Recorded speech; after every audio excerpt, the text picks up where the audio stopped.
Okay, I think we can start. Welcome everybody. This session will be in English. I could speak in Italian, but no French at all, unfortunately. Sorry for that. My name is Marco Russo. I'm here today to talk about the DAX query engine. And before starting, I would like to know how many of you already have some experience with Power Pivot or Analysis Services Tabular?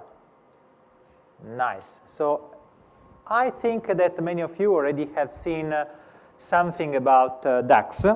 Let me check if I can put this nearest to my voice.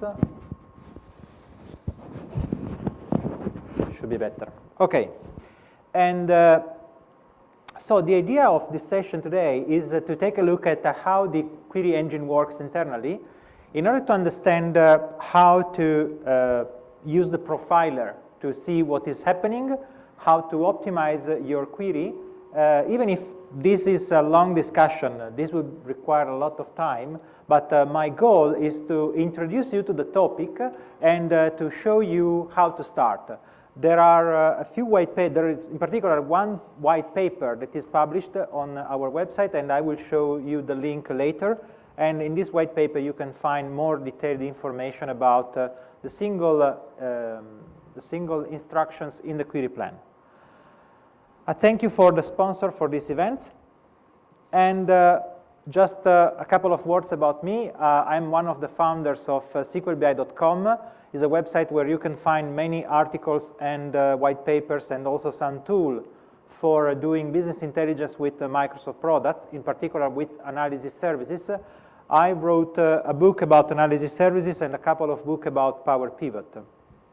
And I have to say we are working on other content that will be published next year. As I said, this session is about one part of the architecture of Tabular or Power Pivot. What I'm going to say is valid for both Power Pivot and Analysis Services Tabular because the engine is the same. And we are going to focus into this part of the architecture, which is what we call the X-velocity in-memory analytics engine, which is composed by two parts, the formula engine and the storage engine. So we will not see other part of the architecture. We will not see how to create a data model. And I will take for granted that you already have a data model in Power Pivot or in Tabular, and you want to you want to understand how the query engine works and how to improve their performance if required. So this is the structure of this session. We will introduce the architecture, we will see how to diagnose the query plans, and we will see a few examples of the optimization that we can do in DAX. So, first of all, when you run a query in Power Pivot or in Tabular, you have fundamentally two engines that work together. The first is the formula engine, and the second is the storage engine. The formula engine is similar to the formula engine that you also have in Analysis Services Multidimensional. It has similar limitations. The formula engine today is single-threaded. It means that it does not scale across many cores. So one fundamental goal of the optimization that we will do is trying to push much of the calculations down to the storage engine.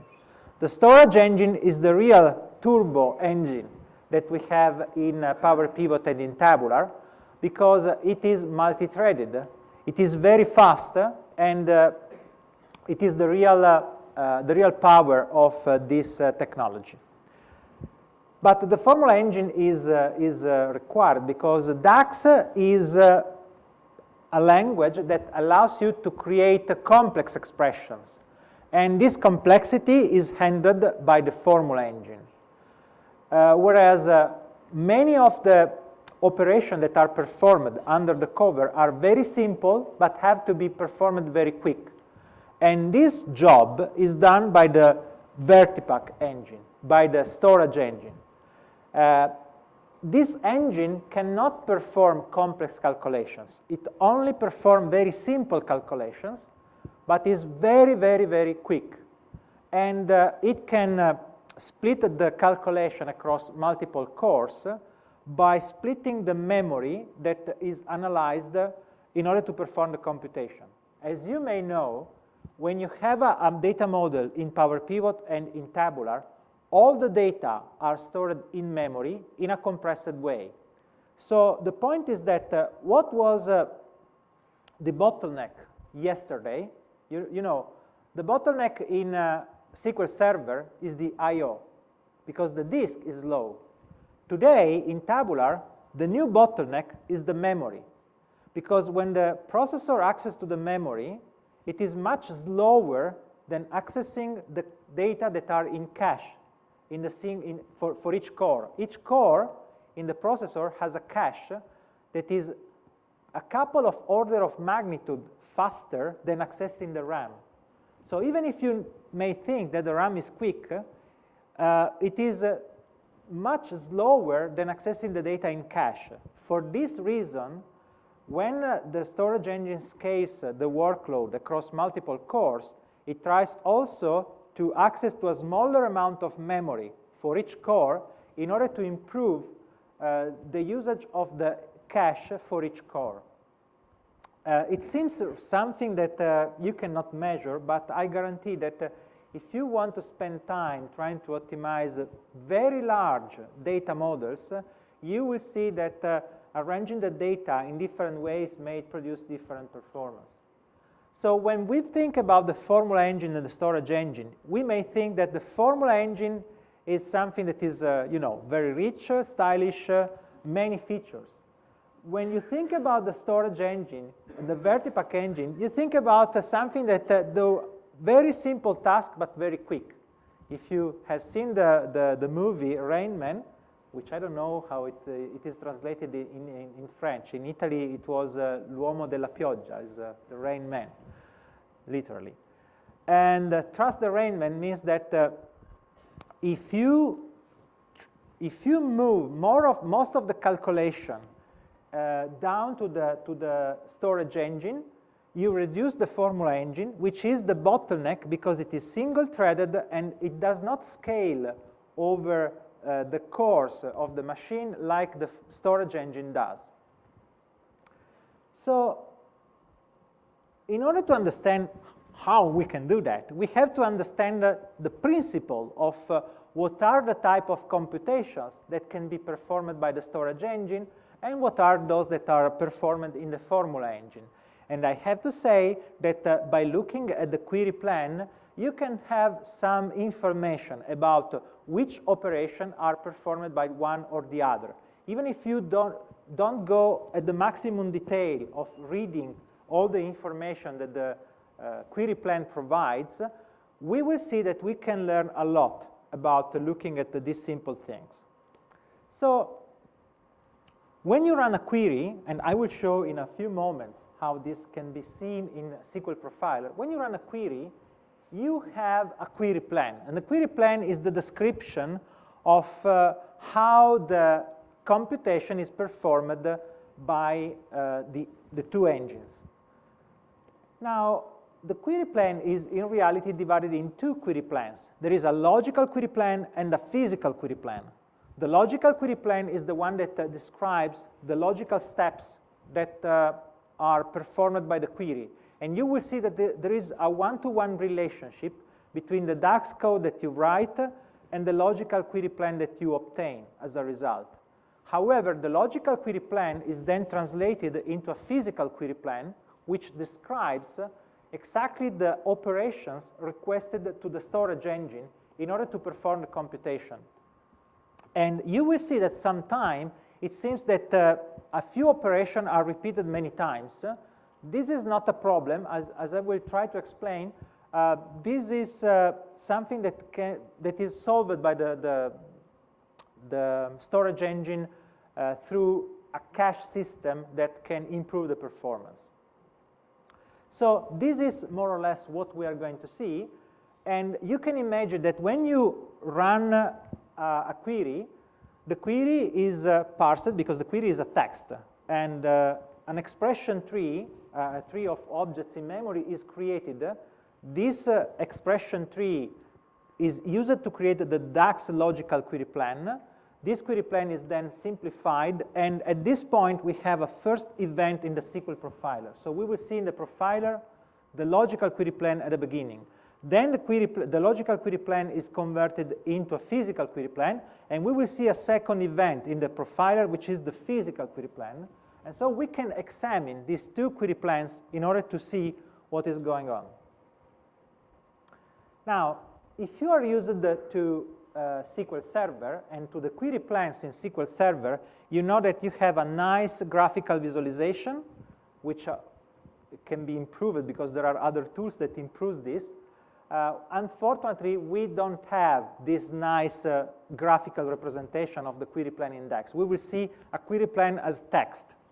But this is what we have today, and it is much better than what we have in MDX for multidimensional, for example.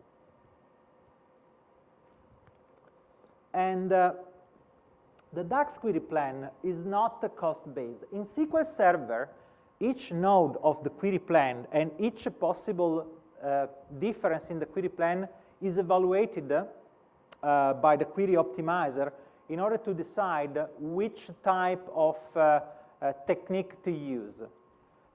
In DAX, it is a little bit different, and the way in which you write the DAX code has much influence in the way the query plan is created.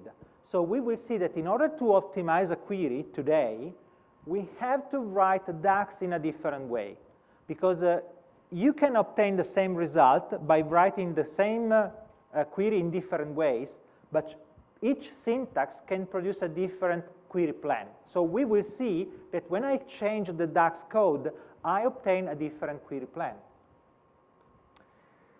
So let's start to see what we had to do. The SQL Server Profiler is the tool that I will use. So in order to show you what I'm going to do, I will start with a few queries in the SQL Server Management Studio. So here I have AdventureWorks in tabular mode. This is SQL Server Management Studio connected to AdventureWorks. I have a query. I already prepared the query, so we save time instead of typing the query by hand. And if I execute this query, I can see the result here. Oops. Evaluate. I highlight the part of the query that I want to execute. I execute the query, and I see the result here. Now I'm not interested into this specific query, and just want to show you that when I run this query, behind the scene, I can run a session with the SQL Server Profiler. How can I obtain this window? When you open the profiler, you can create a trace session by connecting with analysis services. In this case, I'm connecting to the Tabular instance that I have in this machine. Once you connect, you have to choose which template to use. And in my machine, I already created a template, this one, DAX query plan, which is what? Is a selection of a few events that I want to catch. So if I start from a blank template, I can show you how I can create this template in my machine. Oops. 4. My God. Okay. Let me do this. Okay. Connect. I start from a blank one, and I go in the event selection here. When I'm in the event selection, in the queries event, I choose, for example, I could choose a query begin, which is fundamentally the same query that is received in analysis services. And in the query processing, I choose two things. First, the DAX query plan, which is the event that shows me the logical query plan and the physical query plan. And then I choose the Vertipack query, begin, end, and cache match. For example, I can choose the cache match and the query end. I don't choose the query begin, but if you want to include the query begin, you will see two events for the same event, the start and the end, and at the end you will see the duration, which is important information that we want to see. If I start this profiler event, as you see, I have no events now, but if I go here and click execute now, you see that in the profiler, I see a few events. So now we will spend some time trying to understand what are these events and how can we use them in order to understand what is going on. Okay, so the profiler has to be configured in order to intercept the events that we want. And I removed all the other events that could confuse me, showing me other information. So let's start examining this query that I just ran. What is this query before? This query runs a simple query that for each state in the AdventureWorks database shows me the sum of the sales amount in the internet sales table. But I don't want all the sales. I want to see only the sales for a particular customer. So the filter that you see here is the second argument of the calculate table.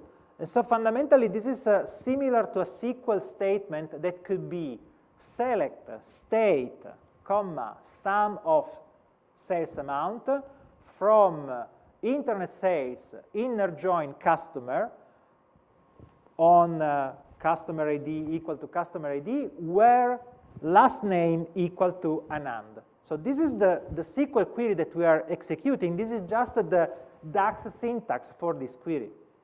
Now let's try to understand what is happening when we run this query. As you see, the result of this query is here. For each state, I have a value. This is the result like we see from a DAX query. The DAX query returns a table. It is not formatted. It is not nice like in a pivot table.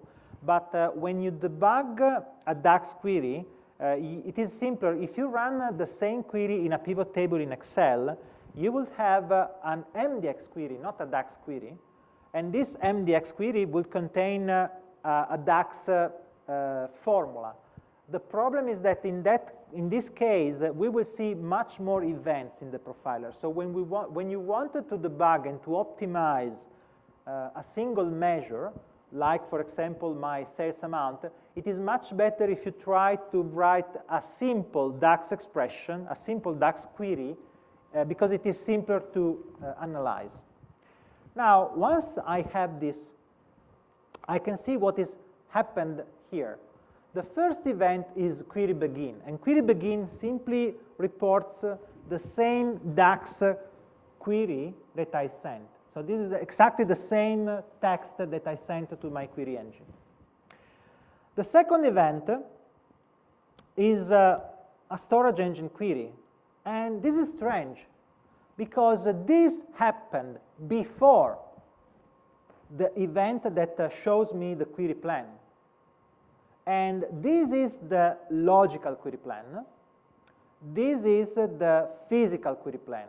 If I included the sub-event class, you would see that one is the logical and the other is the physical one. So the logical query plan is displayed after, and the first query has been executed fundamentally to get what? This syntax that you see here is a sort of SQL code that corresponds to the query that the formula engine send to the storage engine. So this is the language of the storage engine. The storage engine actually received this query and answered to the formula engine, providing the result of what you see is similar to SQL. So it's a join between three tables. We have internet sales, we have another internet sales, and geography, and customer.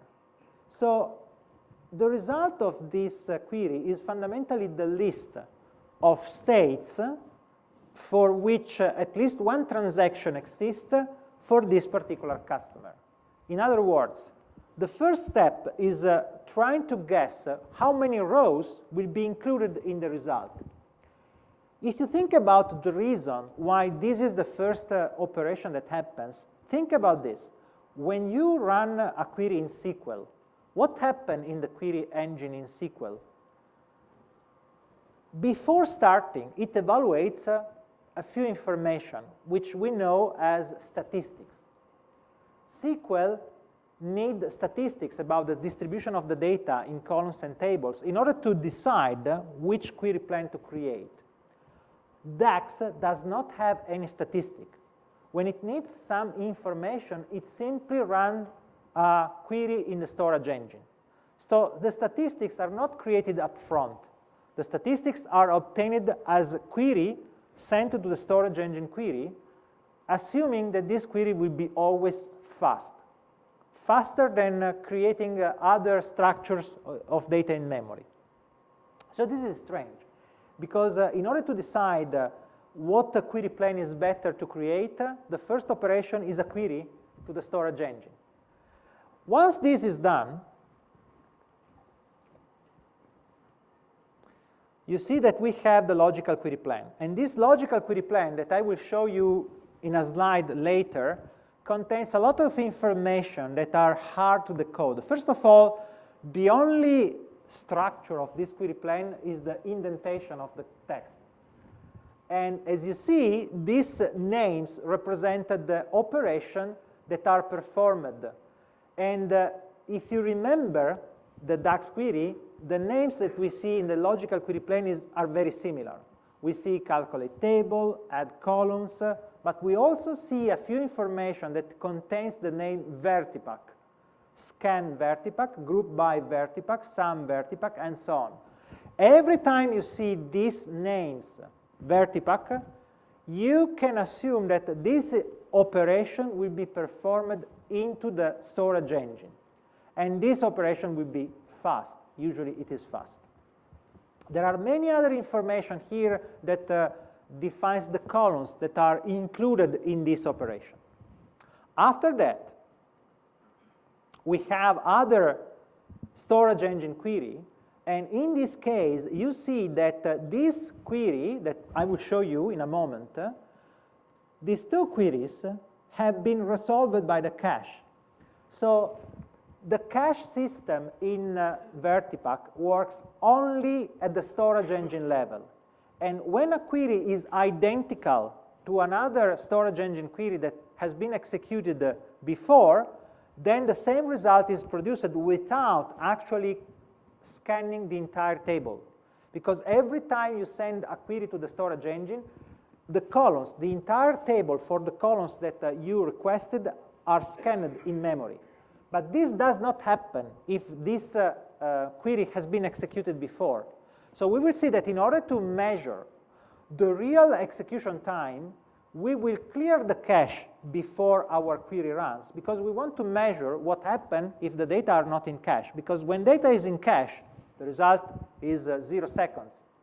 But the cache is very small. So you may expect that this cache works only for a query that has been executed a few milliseconds before. If you have many users running at the same time on the same machine, this cache match will happen only within the same query of the same user, fundamentally.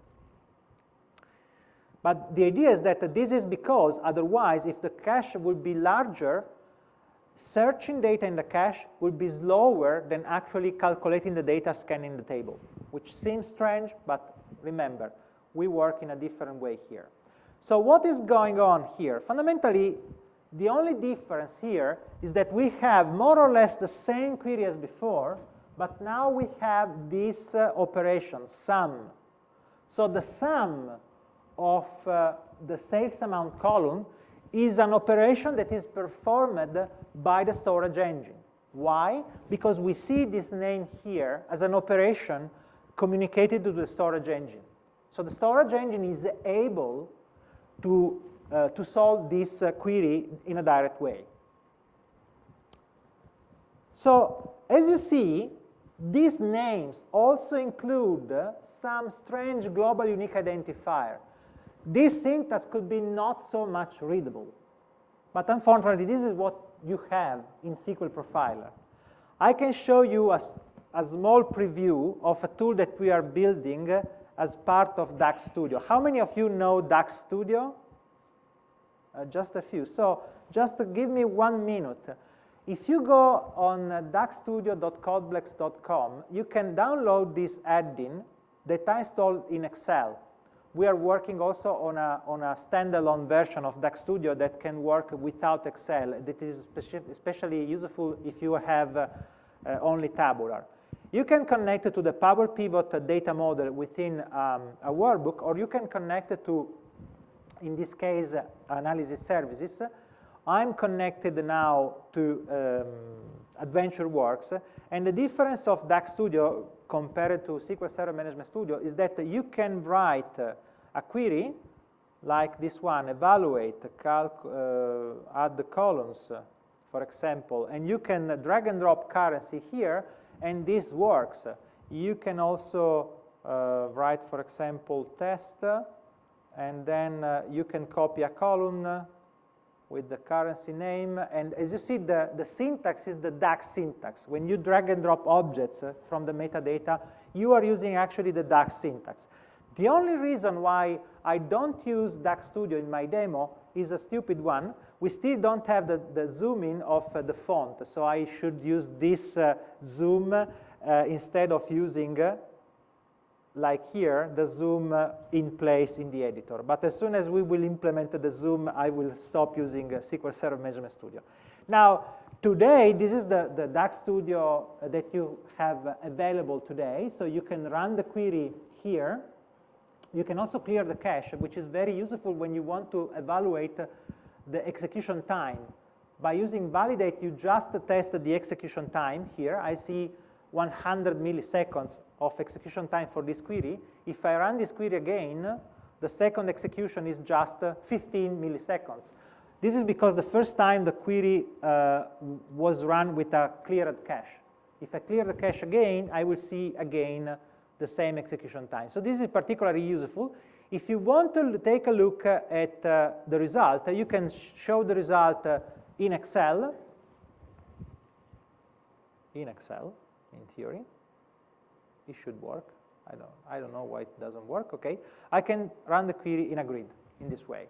It should work also in Excel. I don't know why it is not working. Anyway, we are working. This is an open source tool, so you can participate if you want. I can show a preview of what we are doing as a tool that we will integrate in DAX Studio. Instead of opening a profiler session, we would like to run this query, for example, and see the query plan intercepted in this way. And by simply intercepting both the DAX query events and the storage engine Vertipack events, and by using the colors and by removing a few information that we are not interested to, like the global unique identifier together with the name, we obtain something that is a little bit easier to read. We also highlight the Vertipack operation, and we highlight in red a few operations that in this case does not happen, that would be particularly expensive. So this is a nicer way to see this query. But as I said, today this is still under development, and I hope we will have this soon. But this is the idea. We have this information to work with, and we can just simplify the reading of the query plan.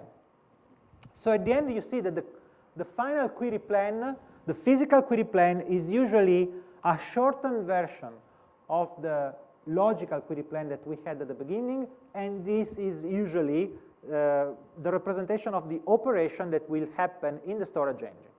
Now, let me go back to the slide. Now that I have shown you a few examples, we can see what happened when we run the query. We might have seen another query, another Vertipack query like this one, a select that retrieves the customer key IDs starting from the last name. This is because when you put the name of the customer, in order to filter another table by the customer key, this is a query that you could see. When you see this PF data ID, this is simply something that replaces the name of the customer, the Anand string that I wrote in my query, with a number that represents the internal ID of this string in the internal dictionary. As you may know, every column contains a dictionary of the distinct values, especially for the strings that you have in a column, and this is something that you could see. This PF data ID is not an operation that should worry you, because it is just a lookup in an internal table. It is something that is very quick. You may see also this other query. This depends on the version of analysis services, actually. As you have seen before, I had a better execution plan. But when you see something like where customer key in and you see a list of IDs, you may think that this is a particularly stupid operation, because in SQL, running an in operation with a long list of values will be very slow. In reality, this is an internal representation. Sorry, this is a textual representation of an internal object model that has a bitmap index with the list of IDs. So you don't have to think that there is a list of 1 million of numbers there. This is just the textual representation of something that is in memory. And so when you see this in operation in a storage engine query, don't worry. It is not something that will be slow. It is something that will be quick enough. So as you remember, we have seen a DAX query plan that was very similar to the structure of the DAX query that we had at the beginning. And in fact, if we compare the queries side by side, you can see that the vertipack operation corresponds to what we had in the summarize and filter. The summarize is a group by operation, actually, so it is very similar. And as I shown you at the beginning, the sum operation is directly present in the storage engine query, in this similar to SQL code. So when we see this happening, we should not be worried about the performance. I mean, if the performance are slow, you probably have billions of rows. And slow, I mean a few seconds. If you have something that runs longer, probably there is something going on at the storage engine level. And this is another query that contains just the list of states. I don't want to go too deep in this part, because of course you don't have the knowledge today of all these details. I just want to show you that from a single DAX query, we have seen 3 or 4 vertipack queries. And these queries may contain data that are partial results, and these results are put together by the formula engine. For example, you might have the list of state names, and another query returns for each state key the value of the sum of sales amount for that state. So the join between these two intermediate results will be performed by the formula engine. And when this happens, it's good if you don't have millions and millions of rows in the result. When the result of your query is just a few hundred of rows, having the final join performed by the formula engine query is okay. So the final join is okay in the formula engine. Now let's start to see some possible optimization. When you, especially if you started using DAX with the very first version of Power Pivot, you might have read that SUMX would have been slower than SUM. In reality, this is not entirely true. It really depends on the expression that you write in the SUMX statement. What does it mean?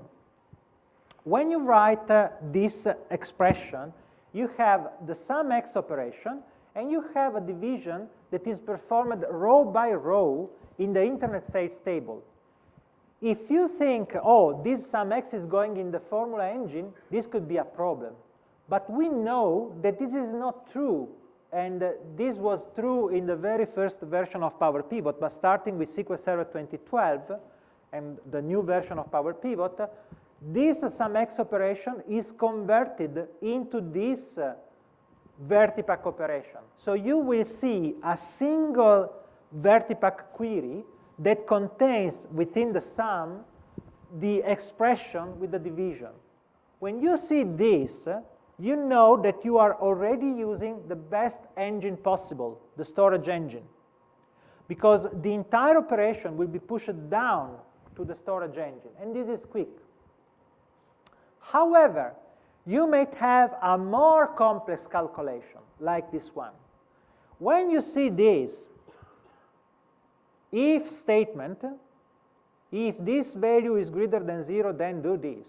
When you see this statement, be careful, because this if statement, the if statement is not something that the storage engine can perform. In this case, the sum contains a callback data ID. This callback data ID calls for each row of the internet sales table, calls the formula engine. And so this operation is slower than having the entire computation performed by the storage engine. What does it mean? Let's see in this animation what is going on. Imagine that we have this table, just 3 rows, but we may have many more. For each row, we have sales amount and quantity, and because of the if statement, the callback data ID calls the formula engine.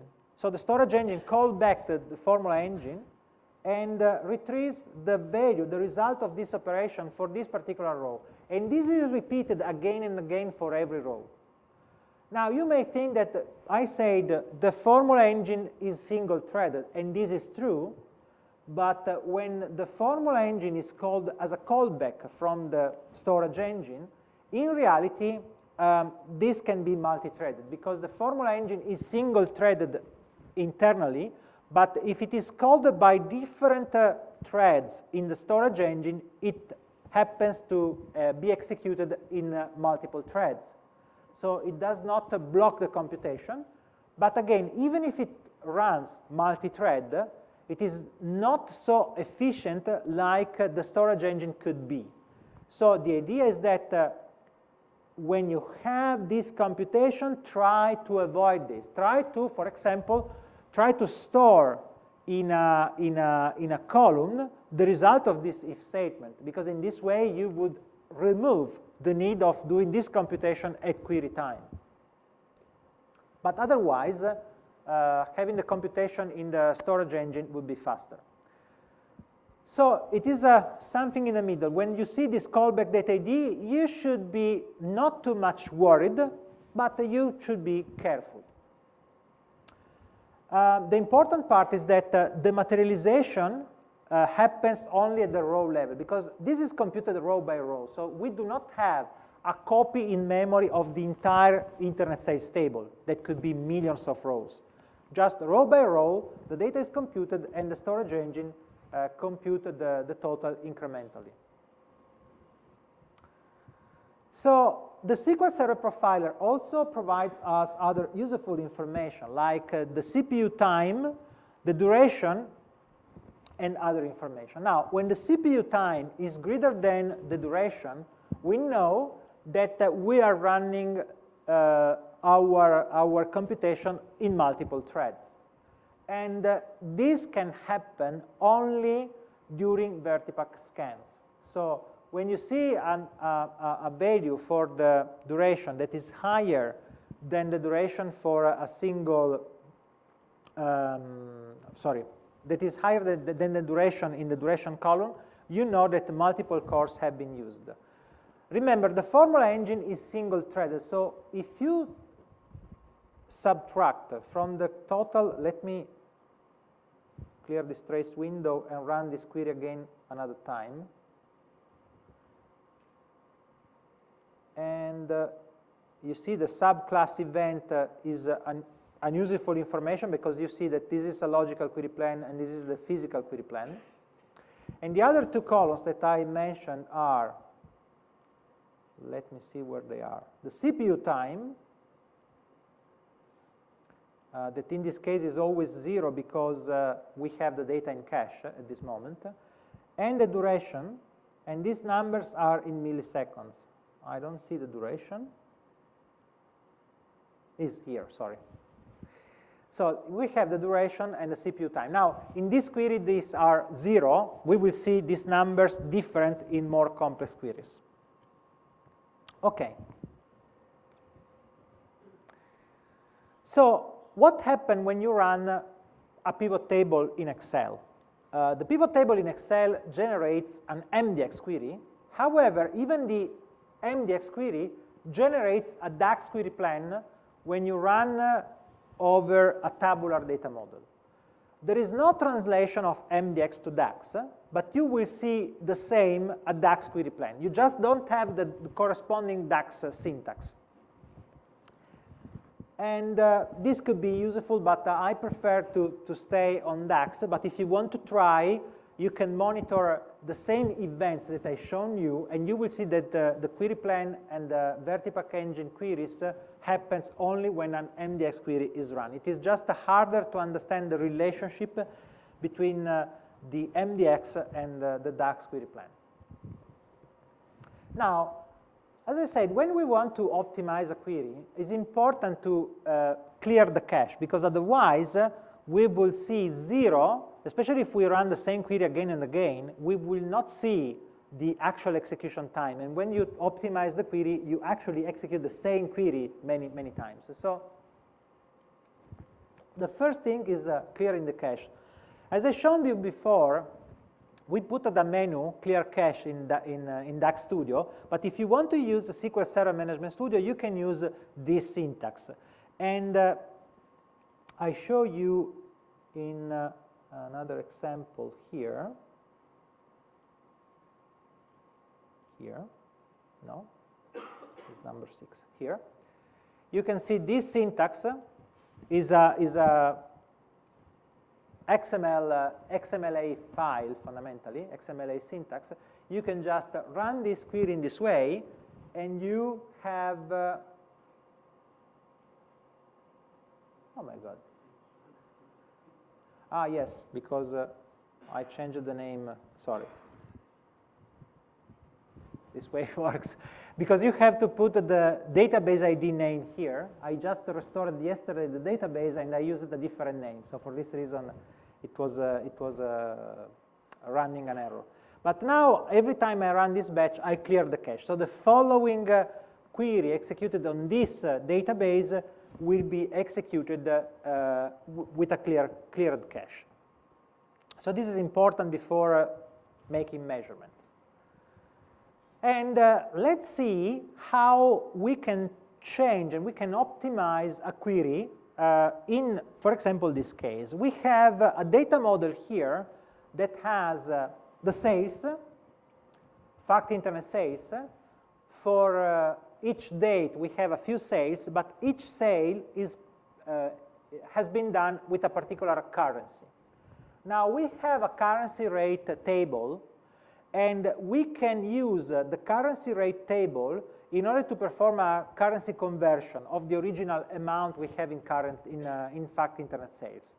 What is the problem? In order to do that, we run this query that says, well, since for each row we will have the same currency value, it does not make sense for each single row in fact internet sales to look for the currency. At least it seems not having sense.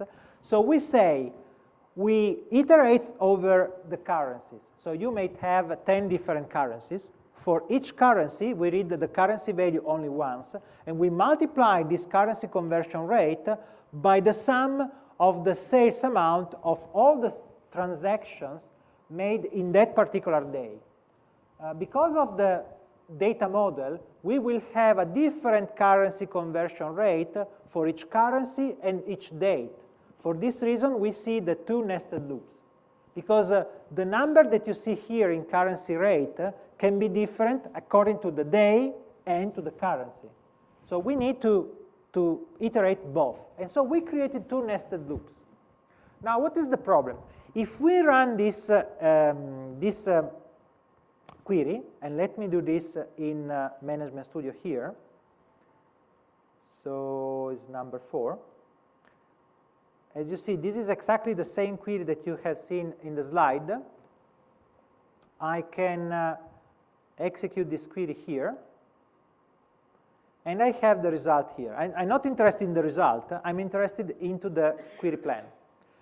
And the query plan here, unfortunately, we hit the cache, so let me clear the trace window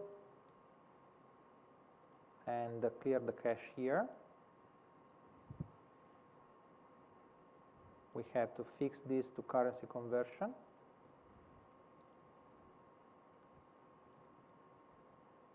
It should be not case sensitive. Okay, now I cleared the cache, and I have an empty SQL profiler. So now I select my query, I run this query, and I see the result has been quick. But if I take a look at the query plan, I can see that I had a total execution time here that is still quick. So we cannot see the CPU time and duration as a particular issue here because the database is small. But we can observe that the query plan that we executed has 2 nested loops. And when this happened, unfortunately, what is going on is that the external SUMX is not a vertipack operation. As you see, this is a scan log on without vertipack, whereas the internal SUMX is performed by a vertipack operation. So why this happened? Because 2 nested loops cannot be optimized by the query engine. So there is another way to execute the same query, which is creating a single loop that iterates over all the combination of currency and date that we are interested to see. And even if you may think that this is slower, actually the advantage of this approach is that we obtain the same result, but this will be a single vertipack operation. So this is the physical operation performed by this first query. Now if I execute the second one, this one, and I go here, again, the time is not relevant in this case. What is interesting is that the query plan seems much more complex. So you may say, no, this is slower, but actually with a large amount of data, this is quicker because the entire subtree of this query is executed within the storage engine. So unfortunately, I'm not trying to say it is easy. It is not easy, but if you read all the operation and you evaluate the numbers in a large data set, you will see that this approach is faster. So sometimes trying to think in general terms, not looking at the details of the query plan, could be easier to understand. So the idea is if you have 2 nested loops, try to avoid this situation in DAX. Try to iterate a single loop, maybe by creating a single table that has to be iterated. This is the first optimization that you can do. The second optimization is another optimization that is easier to see in DAX than trying to understand in the DAX query plan, which is filter as soon as you can. If you look at this query, you have a filter that iterates over the result of a cross join, and for each row, for each combination of year, month, and month name, you perform the calculation of sales, year-to-date sales, and quarter-to-date sales. However, you want to display only the month for which there is some sale. So if a month does not have sales, you don't want to display it. Now, if you perform this filter after you computed the sales and the year-to-date and the quarter-to-date, you have paid the price of calculating 3 columns, even if you want to discharge this row at all. And unfortunately, today, the DAX optimizer, the DAX query plan optimizer, is not able to say, like SQL would be, is not able to say, oh, well, we are going to filter data, so I try to move the filter before. In SQL, when you try to do this type of queries, you will see that the query optimizer moved the filter in another place because it is smart enough to say, This filter can be put before calculating the columns, because in this case I will calculate the columns for a smaller number of rows. This is not the case of DAX today. So in DAX, if you move the filter before, so if you change this in this way, you apply the filter and then add the columns, you obtain a faster result. Even if apparently you are going to calculate this column twice, because you create the filter and then you recalculate the sales again for the column. But again, since we have the storage engine cache, the second calculation will not happen at all. It is already in cache. So trying to put the filter before is something that can improve the DAX performance. And again, if you will look at the DAX query plan, you will see that both query plans are complex. But in this case, it is easier to look at the optimization, looking at the DAX code and thinking about the logic that is behind the way the query optimizer can work.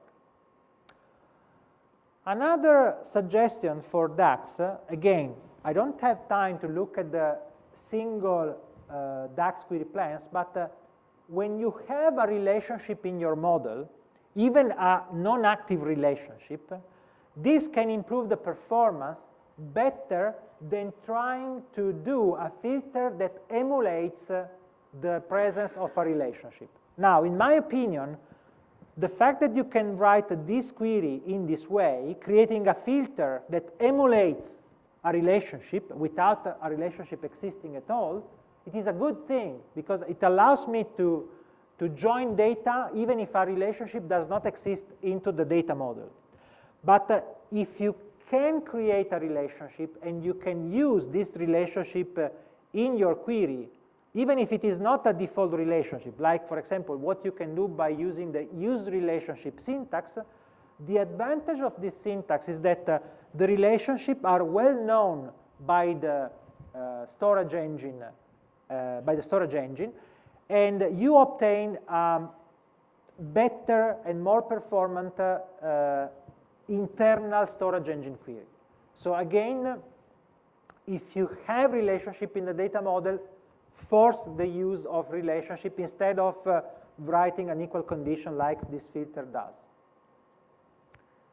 And the reason is explained here. When you use the relationship, you have an actual join between tables instead of having a filter over tables that would be slower.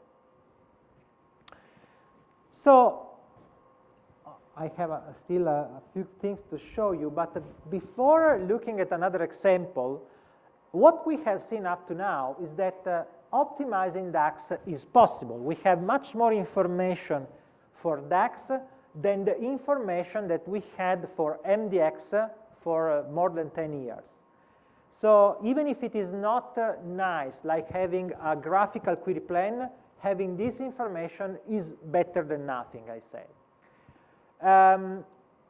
What you can do, actually, in order to optimize DAX, you cannot create indexes, you cannot create aggregations, you can just change the data model and change the DAX query. By changing the DAX query, and sometimes you change the data model in order to be able to change the DAX query, you can improve the performance. And if you want to know more about the single operations that are performed in the DAX query plan, today we have a white paper which is a good introduction to the topic.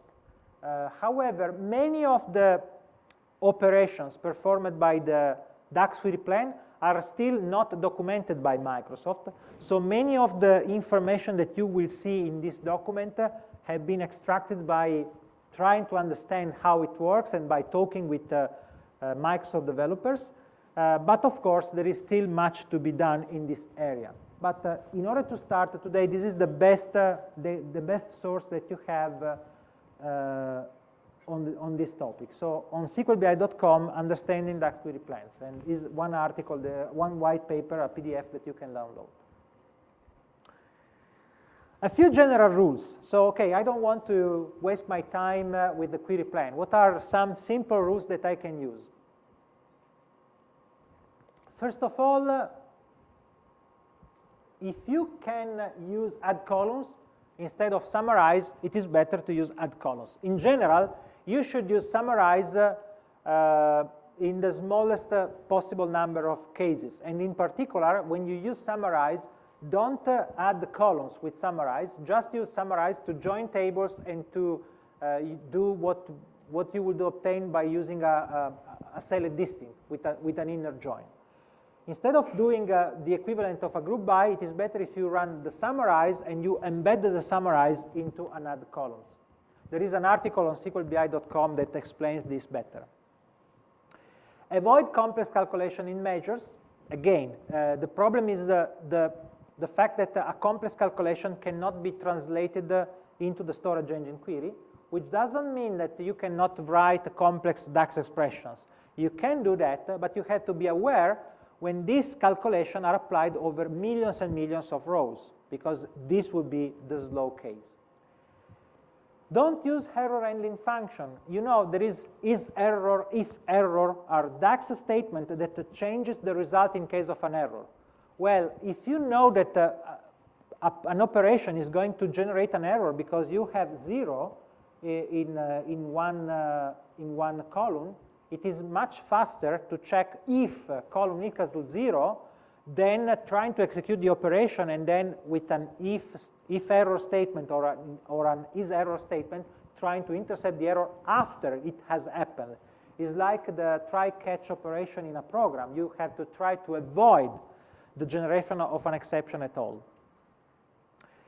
Try to build a correct data model, which means that trying to reduce the number of distinct values that you have in each column is always the best way to improve the performance in Tabular. And don't create too many tables in your data model. Reduce the number of tables and reduce the number of relationships. You have to find a right balance. Having only one table is not a good idea. Having 100 tables is not a good idea. In my experience, between 10 and 30 tables is a good number for a data model in Tabular. And over 30 tables, you have to be worried about maybe you have too many tables. And of course, push the calculations down to the Vertipack engine. Now, in the last minutes, I want to show you, now, we have seen a few very simple data models with a few hundreds of rows or thousands of rows. Now, in order to show you why DAX and Tabular are powerful, I show you a data model that we got from a real database. This is the audience broadcast database. In Italy, there is a company that measures how many people watch TV. There are 10,000 families that are monitored with a special tool that transmitted to a central data center the information about who is watching what at which time. So so this is a sample of the population, but even if it is a sample, you have one row for every minute, for every person watching TV. So at the end, we have not so many rows in the dimensions, but we have 176,000 individuals, because each family might have many people, and each year, the 10,000 families change. So the problem is that over 5 years, we had 176,000 people. And each person, each individual can belong to many targets, to many groups. Because I am a male, I am married, I have 2 children. Each of these attributes makes me belong to a particular group. Married man, family with children, age, and so on. Maybe sports that I play, something like that. So we have the combination between targets and the individuals is a table that has 2 million rows. And the audience table has 4 billion rows for, I think, 1 or 2 years. The actual table has more rows, but I'm showing this because this is actually the database that I have on my laptop. My laptop has this database. I can show you, first of all, the RAM. Of course, this machine has 32 gigabytes of RAM, but the entire database of audience is more or less 10 gigabytes. So we have more or less 2 bytes for each row in the fact table, which, if you think about the compression that we have, is a lot. Now, what happened when I queried this data model? Now it is important that I clear the cache, because I want to show you the real power. And once I clear the cache, I run this query that simply counts how many rows we have in each table. The audience table, the bridge individual, and individuals. I run this query, and I see that I have actually 4 billion rows, 2 million rows in the bridge table, because this is a many-to-many relationship. Because the target, I want to see for every target how many people watch TV at this particular time. When you run this query, this is what happened. These are the queries, the storage engine queries, which are very simple. Select count from table. So you see these are simple, but in order to give me the answer, which is 0 seconds, it has to scan the table. Now, let's do something more complex. I want to group data by year, and for each year, I want to see how many rows I have in the audience table, the 4 billion rows table, and I want to see the result of this other calculated column. So I run this query, and I had to wait a few seconds now, as you see, and what is interesting is that when I run this query, I had a spike in my CPU. I have 4 cores, which with the hyperthreading becomes 8 logical cores, but are 4 physical cores in this machine. In the DAX query plan here, in the execution time here, you see that the duration has been almost 2 seconds, but in terms of CPU, I spent almost 13 seconds the first time, because the cache was empty. If I run the same query again, of course, this time the result appears in 0 seconds, and if I look at the time executed here, I have 0 seconds. Why? Because my query hit the cache. Cache match, cache match, cache match. So this is the powerful of the cache. But we are still doing a very simple operation. Now I skip this other operation because, of course, we can see not only by year, but by year and month, just as a curiosity. This required 3 seconds, and again, we have still the same calculation. Now we can see the same data by year and by age range. So in this case, you see that we are running the query using all the cores, because this operation is run in the storage engine query, and this produced these results. So as you see, for each range, for each age range and each year, we have a few numbers, which are the numbers that are used for this calculation. Now, the age range is the individual. So at this point, we are still using the star schema. We are not using the many-to-many relationship. But what if you use the distinct count? We want to know how many different persons watch the particular channel in 1 hour. Because we have one measure for every minute, the same person can be present many times in a certain time slot. So if we run this distinct count operation,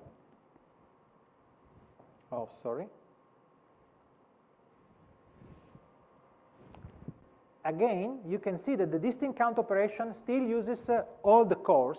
If you know how it works in multidimensional, you know that this would have been slower. And we have the result here. Again, I remember you that every time I run this query, the audience table is 4 billion rows.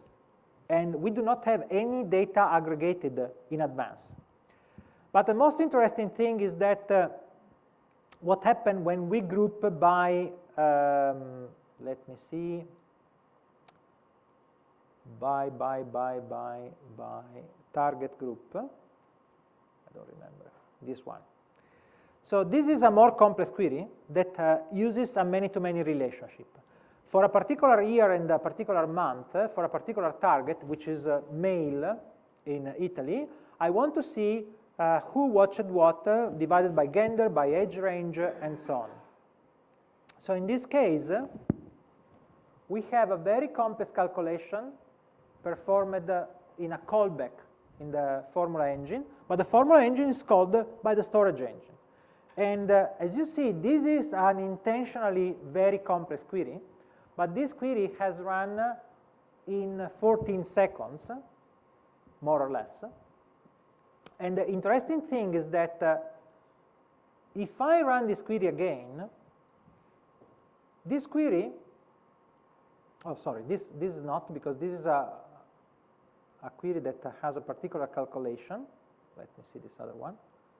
This query has been reduced to 7 seconds because the formula engine has to do some particular job. So the idea is that I wanted to show you another query that has just the target, this one probably. What I wanted to show you is that a simpler query that ran twice is executed immediately the second time, because the cache works also for the many-to-many relationships, which is something that does not happen in multidimensional. So the first time I ran this query in 5 seconds, but the important thing is that when you have this query running over and over again and again, the cache works and drops the execution time a lot. So why I shown you this a couple of examples? Because these are 3 problems that multidimensional has. Distinct count calculations are slow, very slow in multidimensional, and are hard to optimize. Many-to-many relationships could be very slow in large data set. Certainly with a data set like this one, 4 billion rows and 2 million rows in the bridge table would be very slow in multidimensional, and here it is not 0 seconds, but remember, 14 seconds on a laptop is not bad. Leaf level calculation. The last query that I shown you, the one that optimized in 7 seconds after it ran in cache, contains a leaf level calculation over 4 billion rows. And this calculation is performed very quick in Tabular and will not be possible at all in multidimensional. And we are used to create ETL to optimize data in advance for this reason. So DAX is a simple language. It's simple, but it's not easy. You have to learn a few tricks in order to optimize the DAX, and changing the shape of your DAX query, you can improve the DAX calculation. Optimizing Tabular means optimizing DAX. You don't have aggregation, you don't have indexes, you can just write DAX in a different way, and the technique is trying to push the calculation down to the storage engine, to the Vertipack engine. And sometimes you might have to change the data model in order to be able to optimize your DAX code. Thank you very much. Sorry for, I lost probably 5 minutes, but thank you very much. And if you have any question, I'm available to you. Thank you.